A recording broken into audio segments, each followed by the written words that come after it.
మన అపవిత్రతలు తన మీద యేసుకున్న యేసుక్రీస్తు ప్రభు నామంలో అందరికీ వందనములు. ఇప్పుడు మనం చదువుకునే వాక్యం లోకాసువార్త 5 అధ్యాయం 12-16 వరకు. ఆయన ఒక పట్టణంలో ఉన్నప్పుడు ఇదిగో కుష్ఠరోగంతో నిండిన ఒక మనుషుడు ఉండెను. వాడు యేసుని చూసి సాగిలపడి, ప్రభువా నీకు ఇష్టమైతే నన్ను శుద్ధునిగా చేయగలవని ఆయన్ని వేడుకొనెను. అప్పుడు ఆయన చేసాపి వాడిని ముట్టి, నాకు ఇష్టమే, నువ్వు శుద్ధుడు కమ్మని అనగానే కుష్ఠరోగం వాడిని విడిచెను. అప్పుడు ఆయన నువ్వు ఎవరితోనూ చెప్పక వెళ్ళి వారికి సాక్షార్థమై నీ దేహం యాజకునికి కనపరుచుకుని నీవు శుద్ధుడివైనందున మోషే నియమించిన కానుకలను సమర్పించమని ఆజ్ఞాపించాను.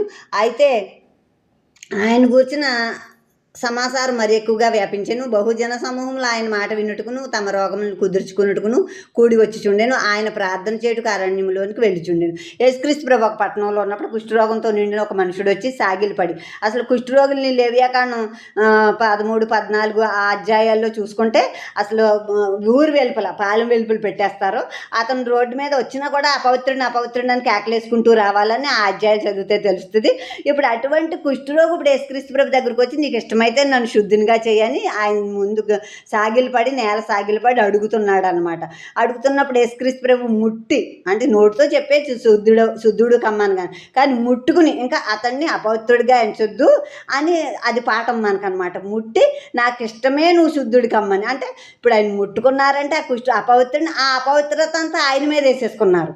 ఇప్పుడు పాలెం వెలుపల ఉండవలసిన కుష్ఠరోగి అపవిత్రత ఆయన మీద వేసుకుని పాలెం వెలుపల యెరూషలేము గవిని అవతల యేసుక్రీస్తు ప్రభు సిలువ వేయబడ్డారు. అంటే మన వ్యసనాలు, మన పాపాలు, మనం పాలెం వెలుపల ఉండవలసిన మన పాపిష్టి జీవితాలన్నిటిని ఆయన మీద వేసుకోవటం వల్ల ఆయన పాలెం వెలుపల తీసుకెళ్ళిపోయి సిలువ వేయబడ్డారు. అంటే మనవన్నీ ఆయన భరించి మన శిక్ష అంతా ఆయన భరించారని అక్కడ మనం తెలుసుకోవాలన్నమాట. ఆ కుష్ఠరోగం వాడిని వదిలిపోయింది. నాకు ఇష్టమే నువ్వు శుద్ధుడు కమ్మని యేసుక్రీస్తు ప్రభు అనగానే కుష్ఠరోగం వదిలింది. అప్పుడు యేసుక్రీస్తు ప్రభు నువ్వు ఎవరితో ఏమీ చెప్పకుండా నీ దేహం యాజకులు కనపరుచుకో, మోషే నియమించిన కానుకలు అని చెప్పారు. అంటే యాజకుడి దగ్గరికి వెళ్ళాలి కుష్ఠరోగం తగ్గాక. యాజకుడు కుష్ఠరోగం తగ్గిపోయిందని అతని శరీరం చూసి నిర్ధారణ చేశాక అతడు మోషే నియమించిన కానుకలు ఇవ్వాలి. అది లేవియాకాండం 14 అధ్యాయంలో ఉంది. మోషే నియమించిన కానుకలు అక్కడ సమర్పించుకుని పవిత్రుడు అవ్వాలని ఉంది. ఇప్పుడు యేసుక్రీస్తు ప్రభు గురించి అది ఆ మాట చెప్పొద్దు అన్నారు కదా యేసుక్రీస్తు ప్రభు, కానీ అయినా కూడా బాగా వ్యాపించేసింది ఆ మాట. ప్రభు ఆ జనాలందరికీ వ్యాపించింది.